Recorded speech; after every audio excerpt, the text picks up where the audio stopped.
Magandang umaga sa lahat. Ngayong umaga ay babasahin po natin ng ika-50 kabanata ng Jeremiah at magbabahagi ng salita ay si Pastor Joash.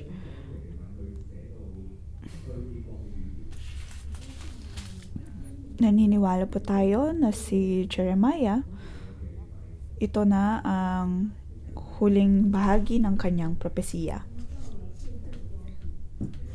At si Jeremiah ay nasa dulo na ng kanyang paglalakbay bilang lingkod ng Diyos.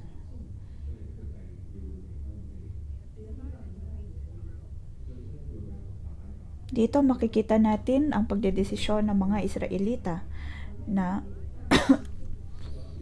lumisan.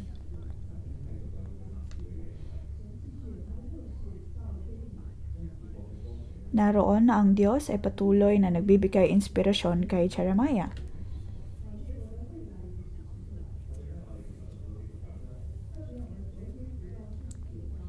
Kahapon nabasa po natin ang chapter 49, ang hatol ng Diyos sa mga makakapangyarihang bansa na ito. Lahat sila ay makakaranas ng hatol ng Diyos. At ngayon naman, mababasa natin ang hatol ng Diyos sa Babylon.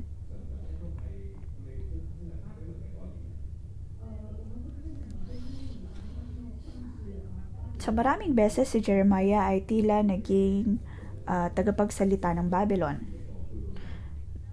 na umabot sa punto na para sa mga taga-Israelita, si Jeremiah ay isang taksil o kaya ay espiya. Dahil sa patuloy niyang pagsasabi sa mga Israelita na manatili doon upang hayaan ang Babylon na maghari sa kanila. Ito ang direksyon kung paanong ibinigay ni Jeremiah ang kanyang propesiya. Lagi niyang sinasabi na gagamitin ng Diyos ang Babylon upang parusahan ang mga Israelita.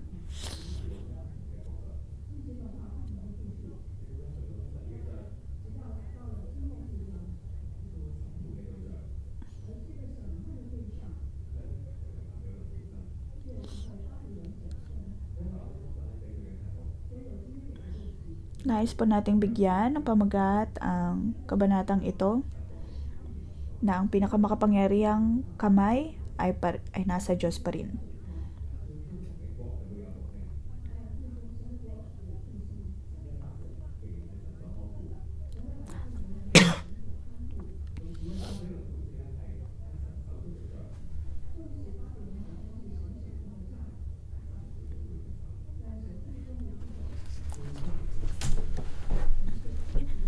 Ginamit man ng Diyos ang Babylonia upang parusahan o kaya ay pangaralan ng mga Israelita, ang kanyang pagliligtas ay nasa kanila pa rin kung kaya kanya pa rin hahatulan ang Babylonia. Unang talata mula verse 1 hanggang verse 4.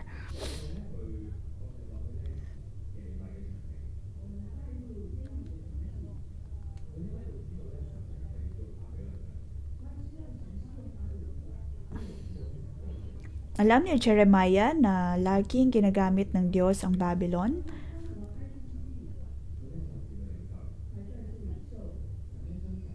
At sa kanyang pagpunta sa Ehipto, ang Panginoon ay nagpahayag kay Jeremiah na magkakaroon ng pag-atake mula sa hilaga. Sa verse 1 at verse 2, sa pamamagitan ni Propeta Jeremiah ay ipinahayag ni Yahweh ang mangyayari sa Babylonia at sa mga mamamayan nito.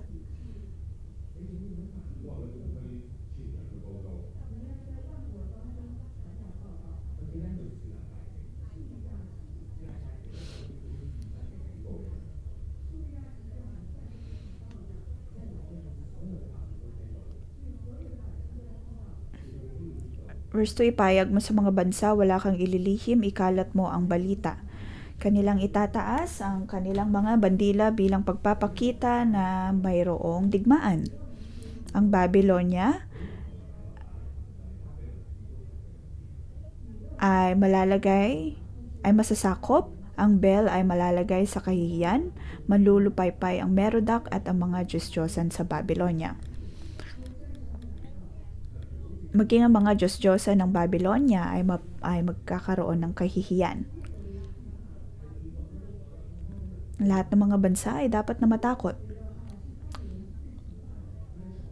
Dahil marami nag-iisip na ang Babylonia ang pinakamakapangyarihan sa lahat.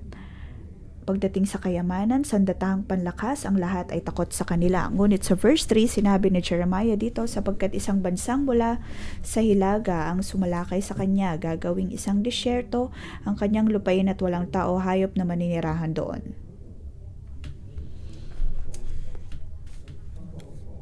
Pagkakaroon ng pag-atake mula sa hilaga.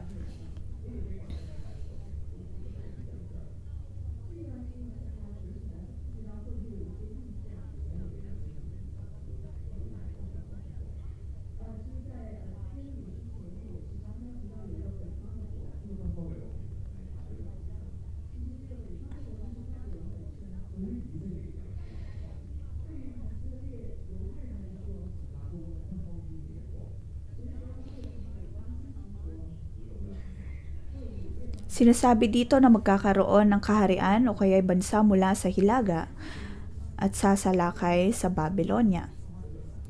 Ngunit kung tutuusin, kung maalala po natin sa mga propesiyang ibinigay sa mga Israelita, ginamit din ng Diyos ang kaharian sa hilaga at iyon ang Babylonia.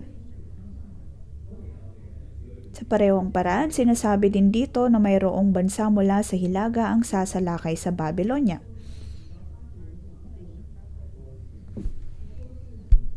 Kung kaya aling bansa ang tinutukoy dito?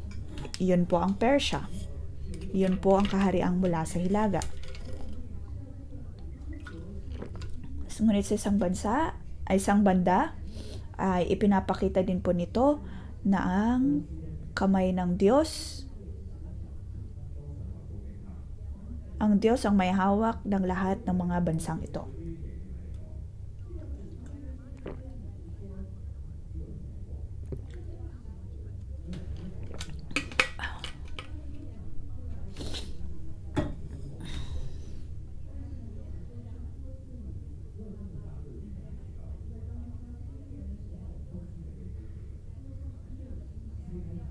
Nang binigay ang propesiyang ito, ang Persia ay hindi pa ganoon makapangyarihan, ngunit si Jeremiah ay nagsalita pa rin ng buong tapang. At sinabi na ang Babylonia ay masasakop rin.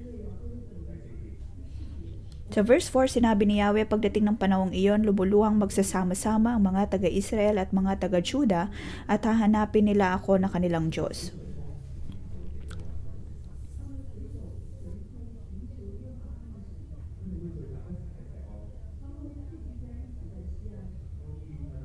Sila ay magsasama-sama sa Zion. Ipagtatanong nilang daan patungo sa Zion, pupunta sila roon upang makipag-isa kay Yahweh sa isang kasunduang kanilang tutuparin habang panahon.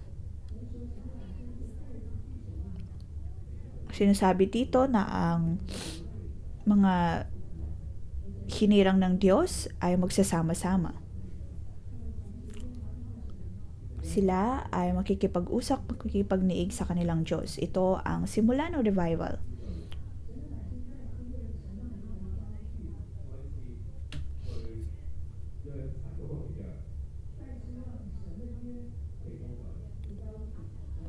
At muli, makikita nila ang tipan ng Diyos at ang kanyang mga salita. Sa verse 6, ang aking bayan ay parang mga tupang naligaw sapagkat pinabayaan sila ng kanilang mga pastol.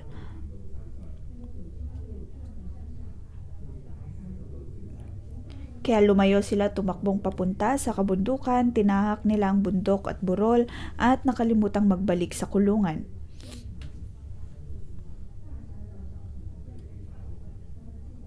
Ito po ay tungkol sa altar na kanilang nilagay sa mga kabundukan kung saan sila ay sumamba sa mga Diyos-Diyosan at nakalimutan nila ang pangako ng Diyos. Nakalimutan nila ang pagtulong ng Diyos. Sa verse 7, nilapas sila ng nakatagpo sa kanila. Ang sabi ng kanilang mga kaaway, wala kaming kasalanan sapagkat nagkasala sila laban kay Yahweh, ang tunay na pastol at siyang pag-asa ng lahat ng kanilang mga ninuno.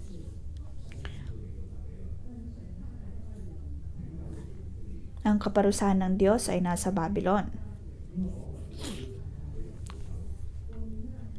Sa verse 8, takasan ninyo ang Babylonia, lisanin ninyo ang mga bansang iyan, kayo ang maunang umalis gaya ng mga barakong kambing na nangunguna sa kawan.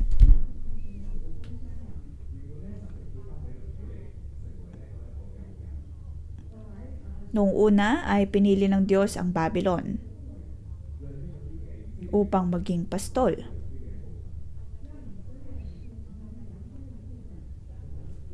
At ang mga Israelita ay naging parte ng kanilang mga kawan. Ngunit ngayon, ang pintuan ng lugar na ito ay mabubuksan at ang unang makakaalis doon ay ang mga Israelita.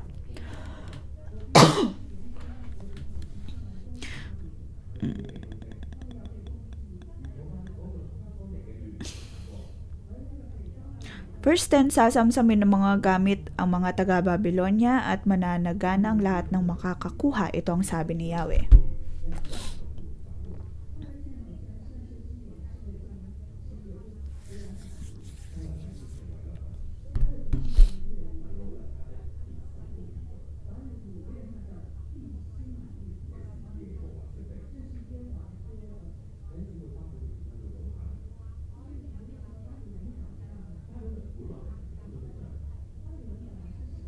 Paano ang pagbagsak ng Babylon?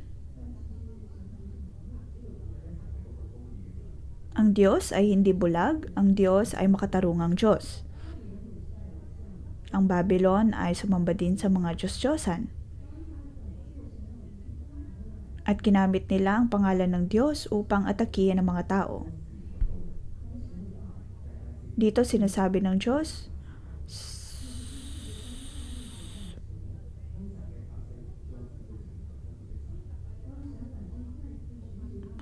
na sa pagdating ng panahon na ang kanyang mga hinirang na tao ay magsasama-samang lumuluha, ang hustisya ng Diyos ay darating.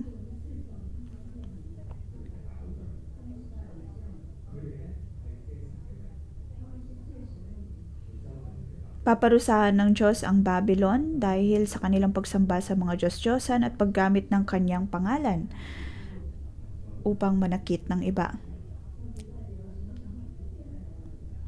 Totoo na ginamit ng Diyos ang Babylon upang turuan ang mga Israelita, ngunit naroon napaparusahan pa rin ng Diyos ang Babylonia dahil sa kanilang kasamaan.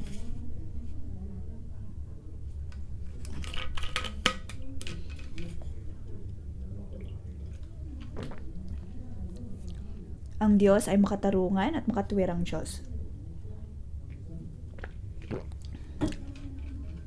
Mga kapatid, tayo po ba naniniwala tayo na ang Diyos ay makatwiran? Tayo ay nasa mundo at sa maraming beses ay nakikita natin ang mga makakapangyarihang mga tao. Mayroong iba't ibang kapangyarihan mula sa iba't ibang mga bagay at doon tayo napapatanong, Panginoon, nasaan ka? At maaaring tayo ay dumadaing kailan sila hahatulan ng Diyos.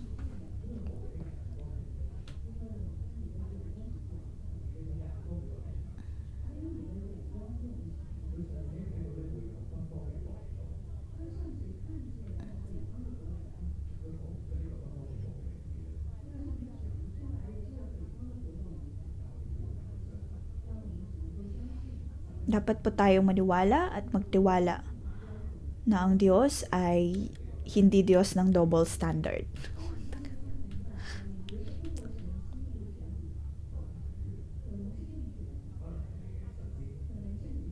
Maaaring nakakita tayo ng mga otoridad na hindi sumusunod sa Diyos, katulad ng ating pamahalaan, ang ating boss, ang ating mga magulang.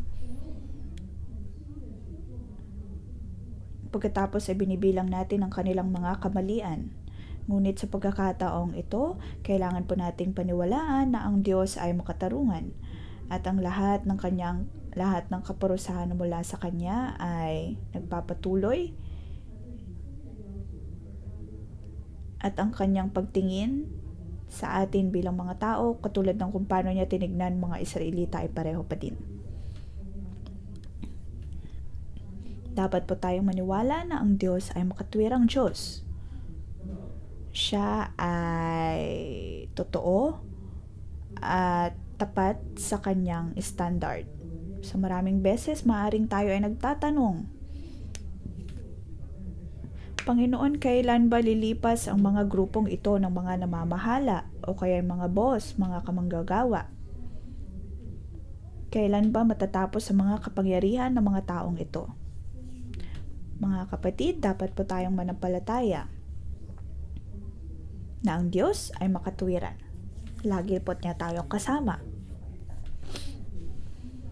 Ikalawa, verse 11 hanggang 20.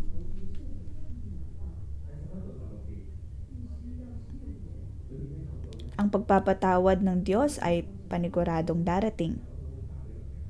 Pagpapatawad at pagganti.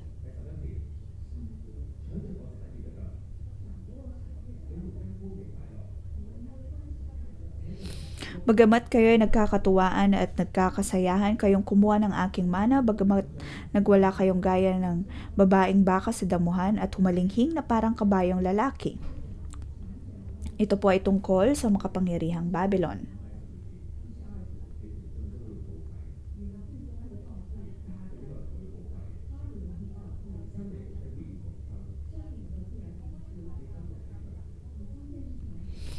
Sa verse 12, malalagay sa ganap na kahiyan ang inyong ina na nagsilang sa inyo, siya ang magiging pinakahuli sa mga bansa, isang tigang na lupain na parang disyerto.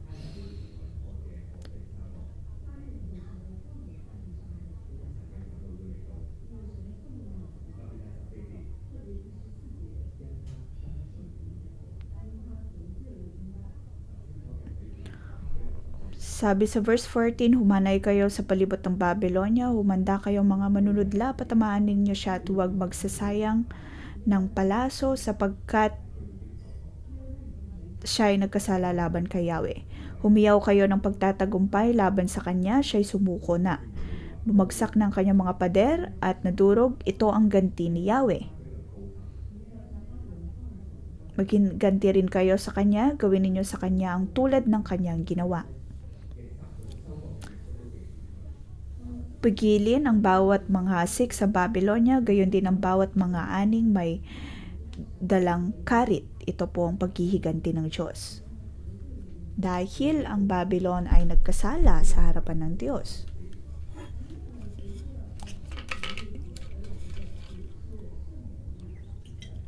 At ang araw ng pagganti ng Diyos ay ang parehong araw ng kanyang pagliligtas, pagpapakita ng kanyang habag.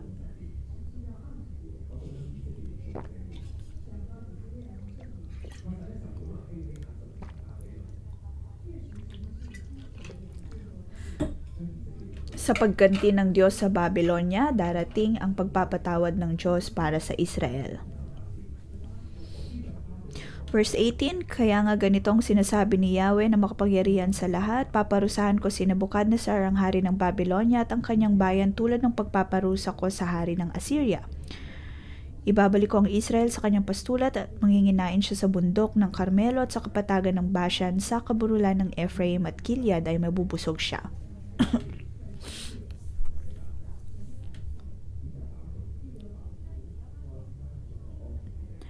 Ang mga tao ng Diyos ay mapapanatag at sila ay makakarating sa lupa o lugar ng kapayapaan.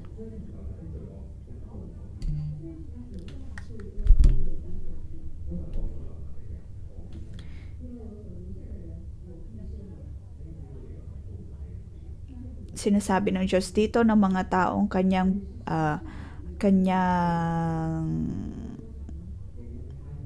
pinatawad ay maliligtas.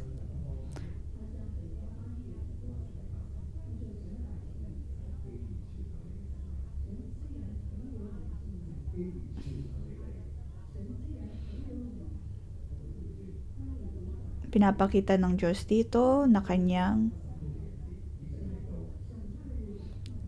sinalba ang mga Israelita.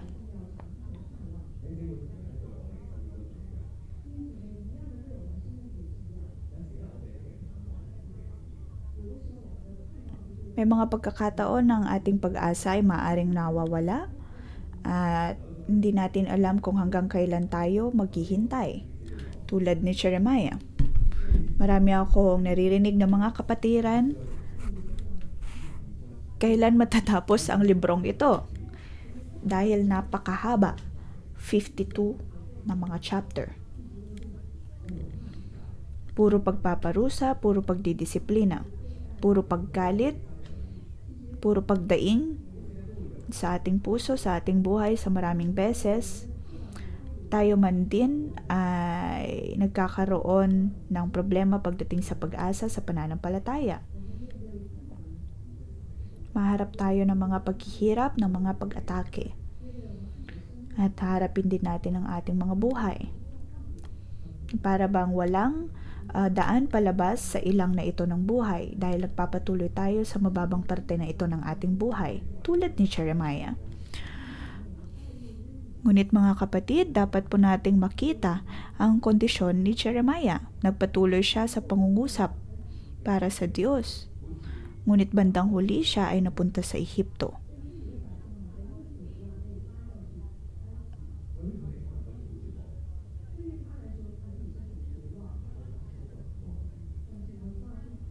Siya ay naaresto pagkatapos ay dinalang bihag sa Egypt. Ngunit nagpatuloy pa rin siya sa pagbibigay ng kanyang mga propesiya na gayong naroon ang kaparusahan, naroon pa rin ang pagliligtas ng Diyos.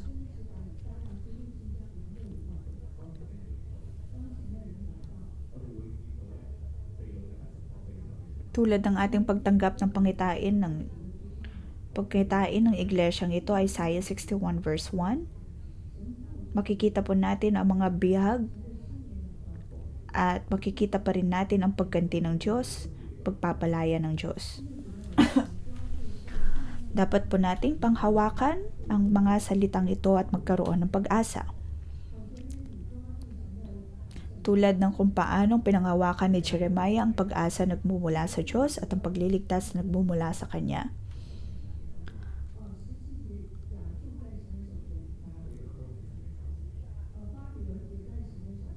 Sa verse 17, sinabi dito ng Diyos na ang Assyria at ang Babylonia ay nasa kanyang mga kamay.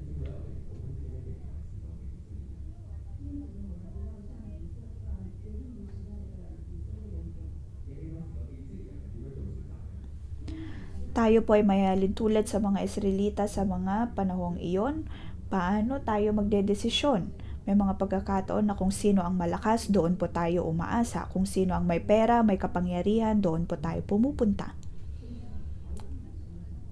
Gusto nating takasan ang pagdidisiplina ng Diyos.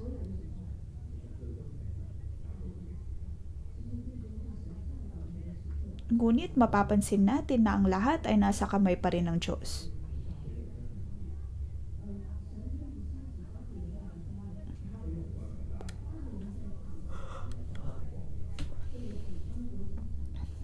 Kahit mga kapatid, kailangang matanggal ang ganitong takot mula sa atin. Dapat nating malaman na ang Diyos ang nasa control. Lalo na nang ako'y nasa marketplace, ang kapaligiran o ang vibe sa marketplace ay napaka-negatibo. May mga otoridad,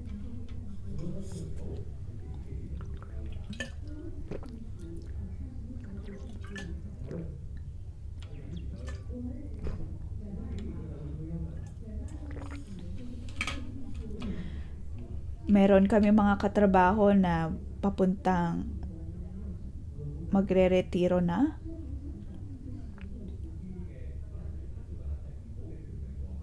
At may mga pagkakataon na may mga kamanggagawa na magsasabi kailan ba mawawala ang taong ito.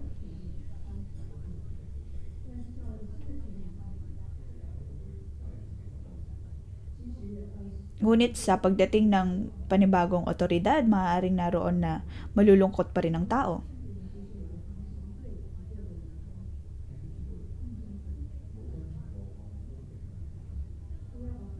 Mga kapatid, huwag po nating ilagay ang ating pag-asa sa mga otoridad.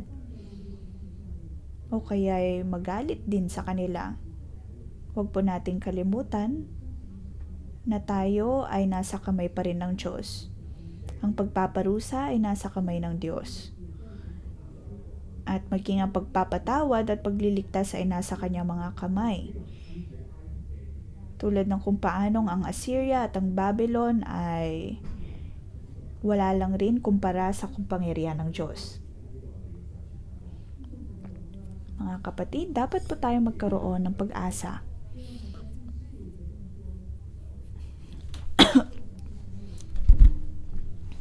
Tayo ay kawan ng Diyos.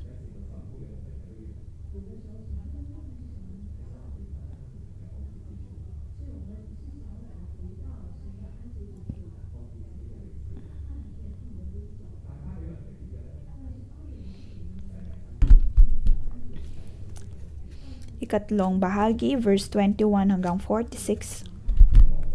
Ang Babylon ay mayabang.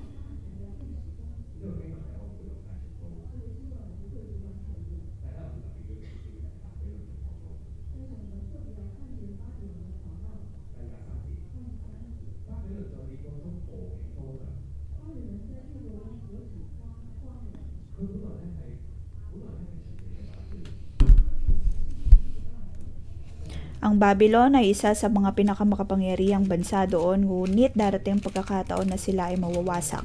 Sa verse 24, naghanda ka ng bitag para sa iyong sarili at ikaw ay nahulog, ngunit hindi mo alam na tagpuan ka at nahuli sapagkat lumaban ka kay Yahweh. Anong kanilang pagkakasala? Iyon ay dahil lumaban sila sa Diyos.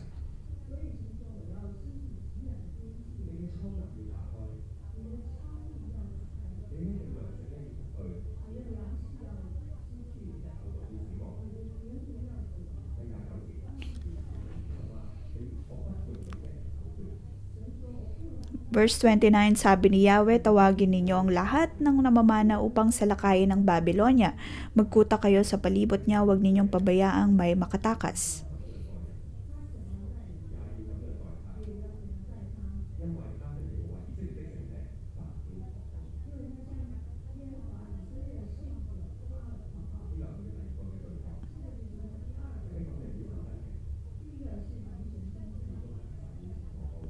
Ito, mababasa po natin ang mga dahilan kung bakit ang Babylonia ay mapaparusahan dahil sa kanyang kayabangan. Pag-aakala niya na ang lahat ay sa kanya at ang kapangyarihan na mayroon siya ay dahil sa kanyang sariling paraan. Sa verse 30, kaya nga mabubuwal sa kanyang mga lansangan ang mga kabataang lalaki, lilipulin sa araw na iyon ang lahat ng kanyang mandirigma.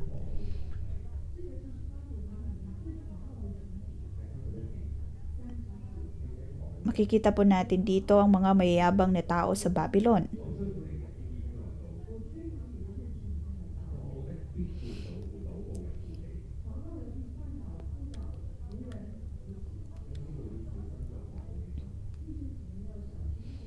Mga kapatid, dapat po tayong maging maingat pagdating sa ating mga puso, pagdating sa kayabangan. Sa maraming beses, tayo po ay katulad ng Babylon.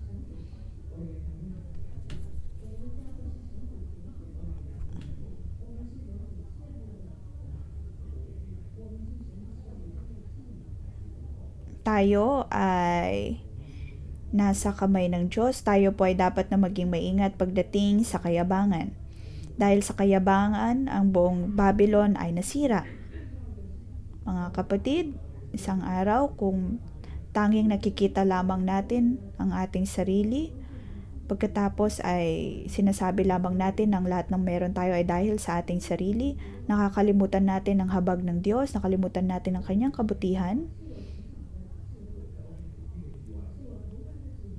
maaaring pagdating sa marketplace, sa investment, lalabas ang kayabangan, hindi po natin makikita ang Diyos.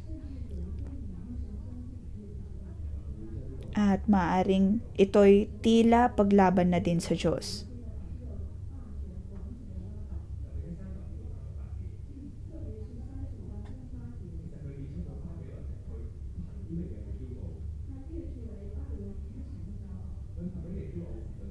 Bakit ang Babylon ay mayabang?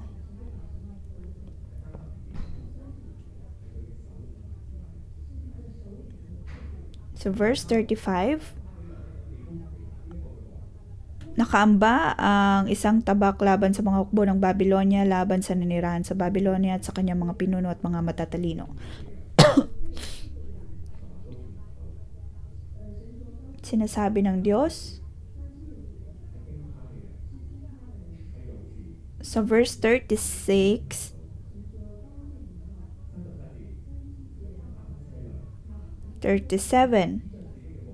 nakaamba ang mga batak, nakaamba ang mga bulaang propeta, ngunit sila ay mapaparusahan. Dahil sila ay higit na umasa pagdating sa kayamanan.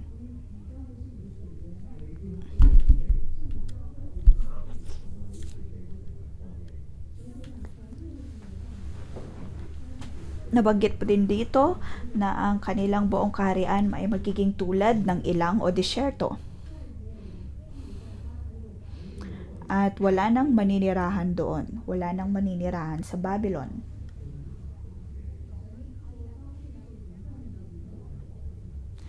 Dito pinapakita na kahit anumang bagay na ating pinagyayabang ay maaaring mawala. Mga kapatid, madali po sa atin ang maging mayabang.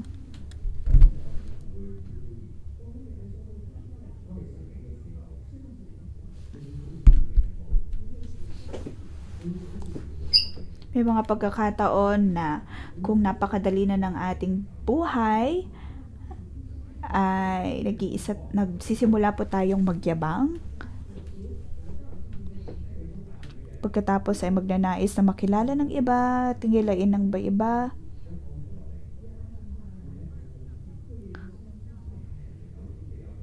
Kung tayo nag-iisa, ay darating ang pagmamataas.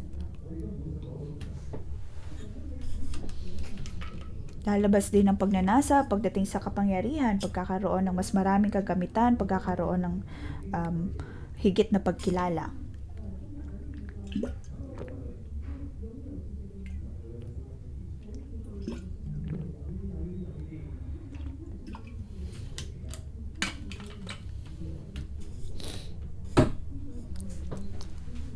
Dapat po tayong maging maingat sa kayabangang ito. Dahil ang kaparusahan ng Diyos ay darating.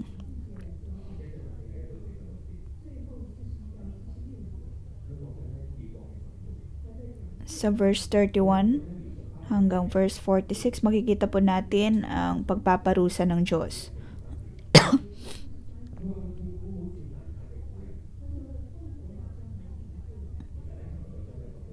Sa verse 43, nabanggit dito ang sakit na tulad ng nararamdaman ng isang babaeng manganganak. Kung paano pinarusahan ng Diyos ang Damascus ay ganun din pagdating sa Babylon.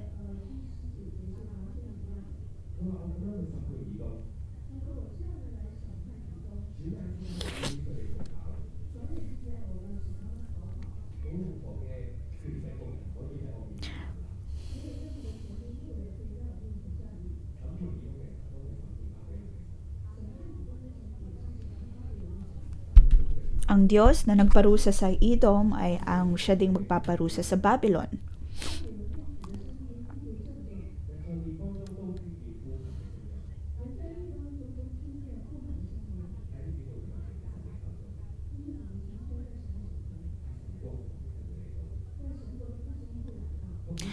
Naroon man ang pagpaparusa ng Diyos, darating din ang pagliligtas na mula sa Kanya.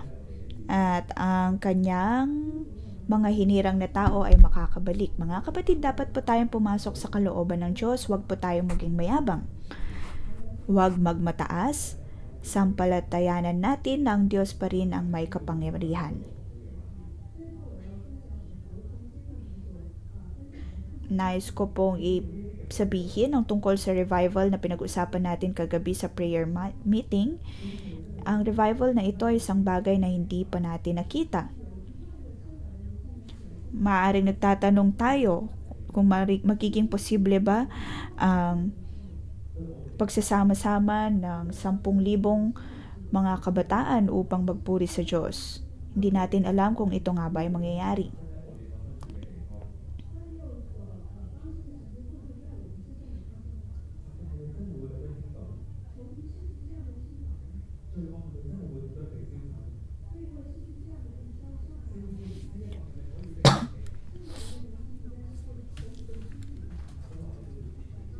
Magkakaroon nga ba ng henerasyon ng mga kabataan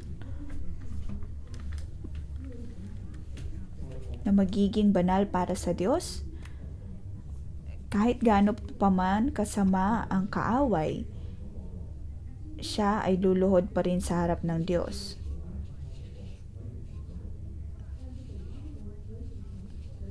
Itataas ng Diyos ang mga makatwiran. Paniguradong ang revival ay darating. Dapat po nating sampalatayanan ang propesiya ng Diyos ay mangyayari. Kahit na tayo ay nahihirapan o kaya pinapahirapan, maging sa marketplace ay may mga pagkakataon na pakiramdam natin tayo ay inaakusahan. Darating ang mga pagkakataon na maging sa ating pag-aasawa, buhay may asawa, ay naroon ang akusasyon ng kaaway. Ngunit mga kapatid, dapat po tayong tumingin sa Diyos. Dapat po nating makita na ang kapangyarihan ng Diyos ay mas mataas pa rin kumpara sa iba.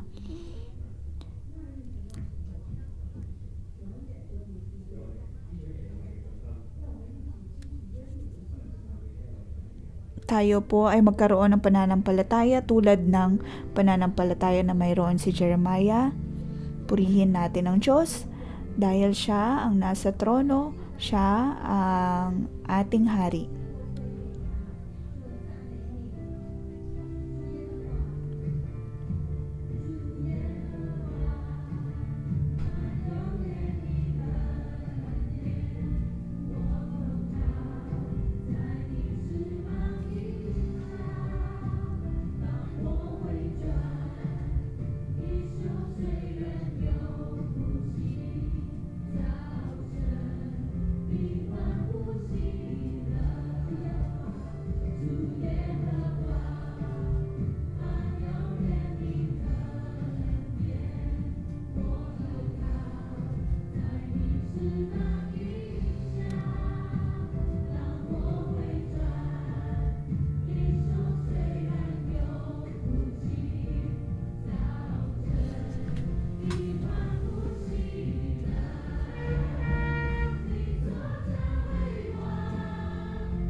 Panginoon, kami nagpapasalamat sa iyo. Ikaw ang Diyos ng mga Diyos. Ikaw ang nasa trono ng aming mga buhay, sa aming iglesia, sa aming bansa. Kahit ano pa mang mga pagsubok ang dumating sa aming mga buhay, ikaw pa rin ang aming Diyos, ikaw ang aming hari. Mga kapatid, buksan po natin ang ating mga bigbig at purihin po natin ang Diyos. Ang Diyos ay mabuti, hindi po niya tayo pababayaan, maririnig niya po tayo.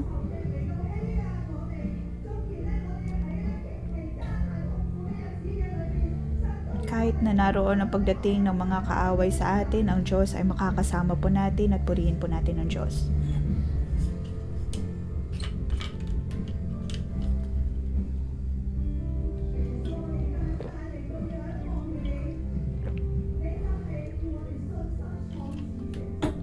Panginoong Hesus, kami ay tumitingala sa iyo. Dahil nariyan ka, O Diyos, kami ay hindi matatakot. Ang aming puso ay matatahimik at mapapanatag. Mga kapatid, atin pong siyasatin ang ating mga buhay. Si Joash ay nagturo ngayong umaga. May mga pagkakataon na makakaranas tayo ng opresyon, mababang pagtingin mula sa iba,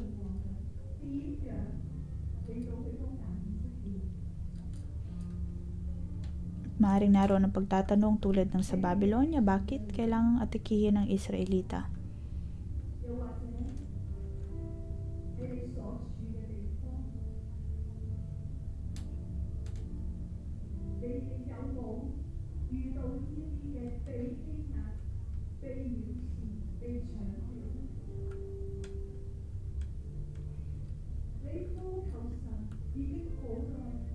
Naranasan po ba natin na ito? Kung saan tayo ay napahirapan, nakaramdam ng opresyon. Pagkatapos ay magtatanong tayo, Panginoon, nasaan ka? Alam mo ba ang mga paghihirap na mayroon ako? Pagkatapos naroon na tayo ay maghihintay, nagtatanong kung kailan tayo palalayain ng Diyos sa lahat ng mga paghihirap na ito. Ikaw ay puno ng kalungkutan at pakiramdam mo'y wala nang daan palabas sa mga problemang ito. Kung ikaw ito, kapatid, ilagay mo ang iyong kamay sa iyong puso. Sa pagkakataong ito, ang Diyos ay narito upang pagalingin ka. Ang liwanag ng Diyos ay darating upang tulungan ka. Nakikita ka ng Diyos. Hindi ka pinabayaan ng Diyos.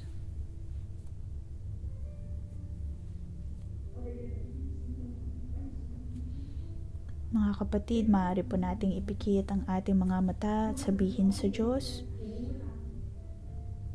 Sabihin mo sa Kanya ang kapaitan na iyong nadarama. Bawat pagsubok na iyong hinarap. Mga bagay na hindi mo matakasan, hindi mo malampasan, na napakahirap ng pagsubok na ito ay nagdadala ng labis na kalungkutan sa iyo.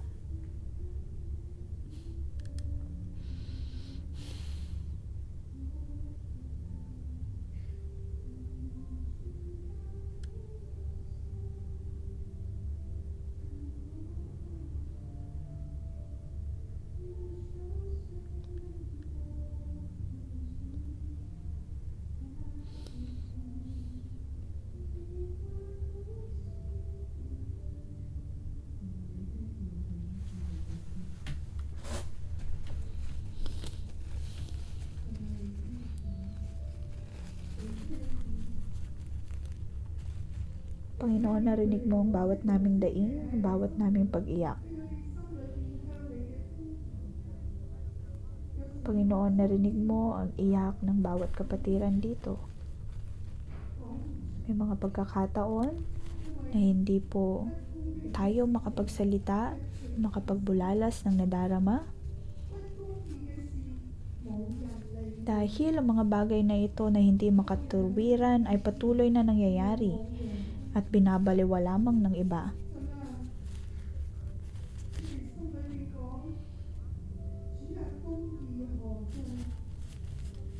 Panginoon, sa puso ng mga taong ito, maaaring naroon ang pagtatanong, nasaan ang katuwiran? Panginoon, hindi mo ba nadidinig ang aming panalangin? Hindi mo ba nadidinig ang bawat naming pagdaing?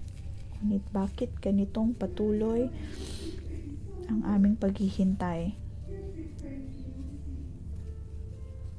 Pagkatapos magpapatuloy ang operasyon na ito, ang mababang pagtingin mula sa iba,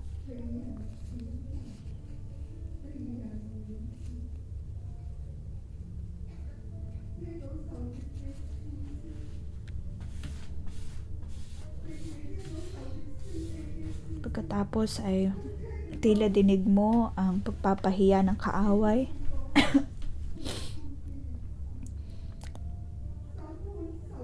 Panginoon, lagi mong sinasabi na ang kaparusahan ay darating.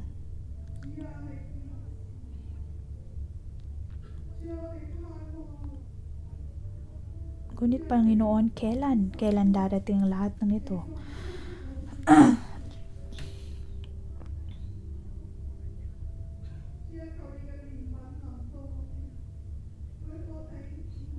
Panginoon, naway ang iyong habag ay mapunta sa amin.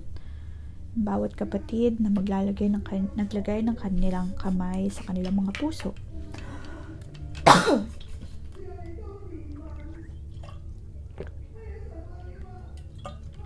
Panginoon, magkaroon ka ng habag sa amin.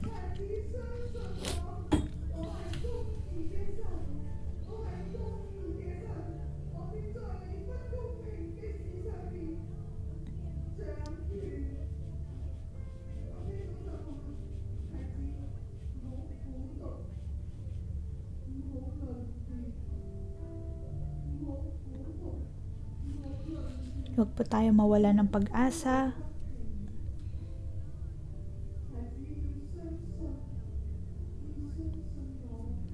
Huwag lamang tumuon sa sariling problema. Nakikita ko ang kamay ng Diyos na narito, na hinahawakan tayo, tinitignan tayo. Sinasabi sa atin, maniwala ka sa akin. Ang ganti ay nasa aking mga kamay. Ang katuwiran ay nasa aking mga kamay. Ang hustisya ay nasa aking mga kamay.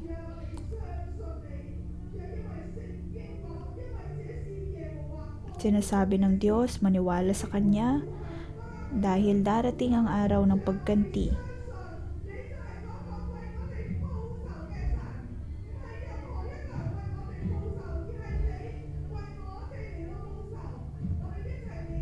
Ang Diyos ay nasa atin.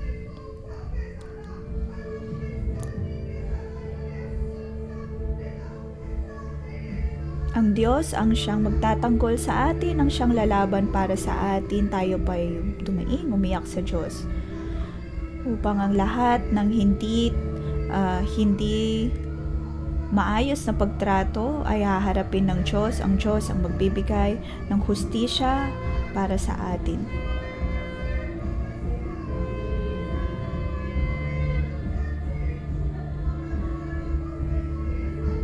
Ang Diyos ay darating upang lumaban para sa atin. At lahat ng ating mga kaaway ay mapapahiya. Ang lahat ng ating mga kaaway ay susuko sa paanan ng Diyos.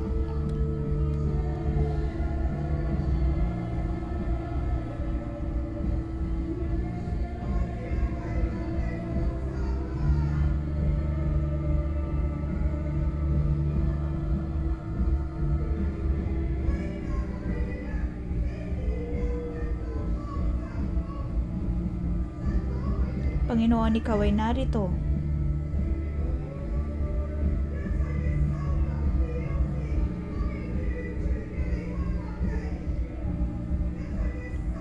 Ang lahat ng kahihiyan ay mawawala sa amin. Sa ngalan ng Panginoong Hesus, Ang lahat ng kahihiyan na nagbula sa kaaway ay mawawala sa buhay ng mga kapatirang ito. Bawat pag-atake, bawat akusasyon, bawat pag-atake sa emosyon, at ang lahat ng ito ay luluhod sa harapan ng Diyos.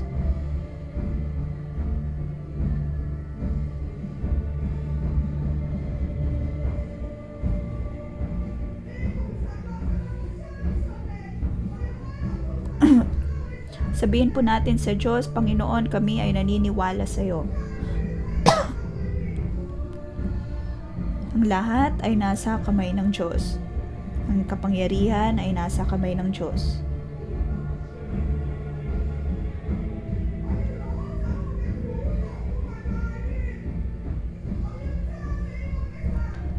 Kukunin ng Diyos, aakuin ng Diyos ang bawat kapaitan, ang bawat kalungkutan. Sabihin po natin sa Diyos, akin pong isinusuko sa iyo ang lahat ng pagrereklamo, ang lahat ng aking paraan ng pagsumpa ay isinusuko sa iyo. Ako ay naniniwala sa iyo, ako ay naniniwala sa iyo, O Diyos.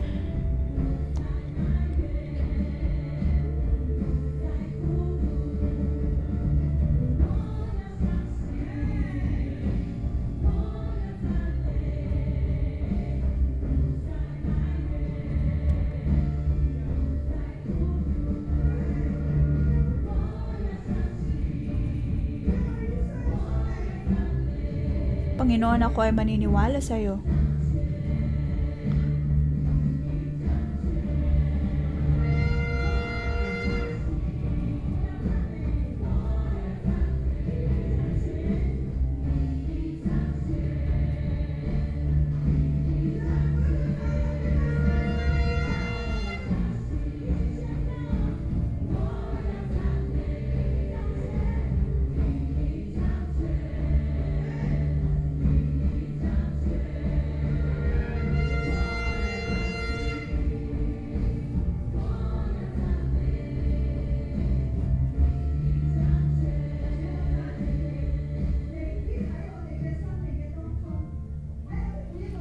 Panginoon, pinupuri kita.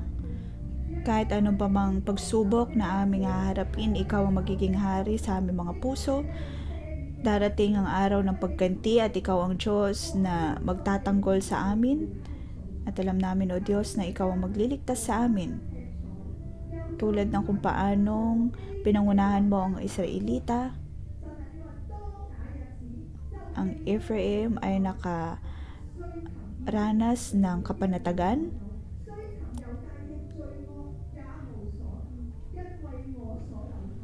Maging ang bawat kasalanan ng Juda ay mapapatawad dahil iyong pinapatawad ang mga taong iyong ililigtas. Kahit ano pa mang mga pagsubok na aming haharapin, kahit kaano kalaking problema na mayroon kami, maaring may mga Babylon kaming kinakaharap sa aming mga buhay, mayroong kayabangan,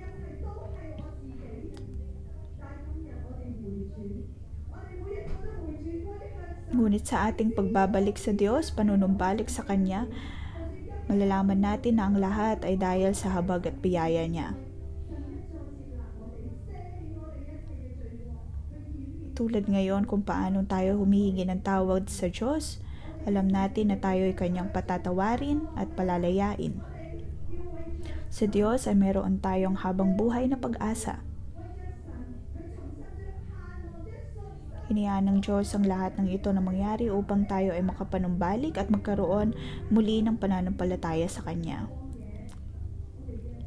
Maaring maharap natin ang mga ilang sa buhay, bawat kahinaan, ngunit makikita din po natin ang pag-aasa na mula sa Diyos. Ang revival ay darating at darating sa ating mga buhay. Panginoon, pinupuri ka namin at pinapasalamatan. Palakpakan po natin ang Diyos. Dahil sinabi sa Biblia ng lahat ng mga bansa, ang kanilang mga bandila ay maitataas upang purihin ang Diyos. Dapat po na tayong maniwala na ito ay panahon ng revival. Atin pong ipanalangin ang conference sa December. at revival meeting para sa mga kabataan. Nakita po natin sa Fortress Prayer Meeting ang daloy na ito ng revival. Itaas po natin ang ating mga kamay at tayo po'y manalangin.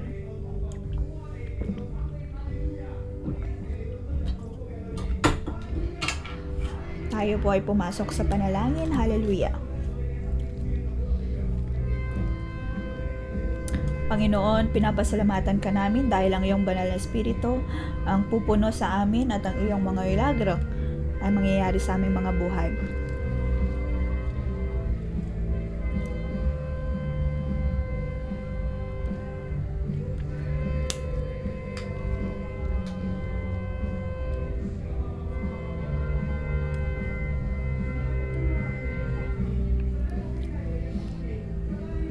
Ang revival ng Diyos ay nasa atin. Bawat henerasyon ay papasok sa pagpapanibagong buhay na ito. Mararanasan natin ang kapangyarihan ng Diyos. Pinupuri ka namin at pinapasalamatan.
Panginoon, nais naming ipanalangin ang mga kabataan at ang mga kabataang ito ay titindig at matatanggap ang iyong espiritu. Panginoon, pakinggan mo ang aming mga panalangin.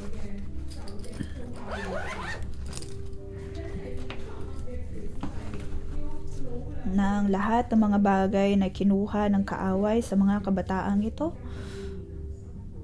bawat espiritu ng kadiliman ay luluhod sa iyo. Panginoon, iyong pinili ang mga kabataang ito upang mapagtagumpayan ang kadiliman. Panginoon, ang lahat ng mga revival na ito ay magkakaroon ng katagumpayan. Ang susunod na henerasyon ay magkakaroon ng apoy ng revival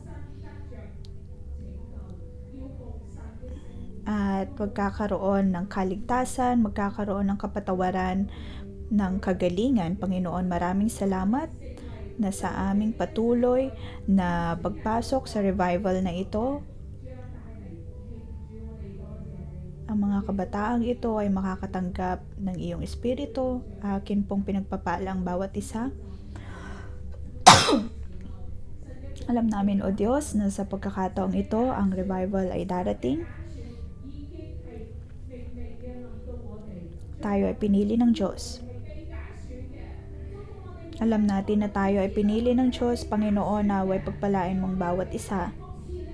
Alam namin, O Diyos, na kami ay iyong pinili, tayo po. At narito kami, O Diyos, na iyong pinili upang maglingkod sa iyo. Panginoon, patuloy kang mag-alab sa aming mga puso. Pagpalain mong bawat isa sa amin na patuloy na lumakad sa iyong kalooban. Huwag matakot, huwag magambala, upang kami makapagpatuloy sa iyo.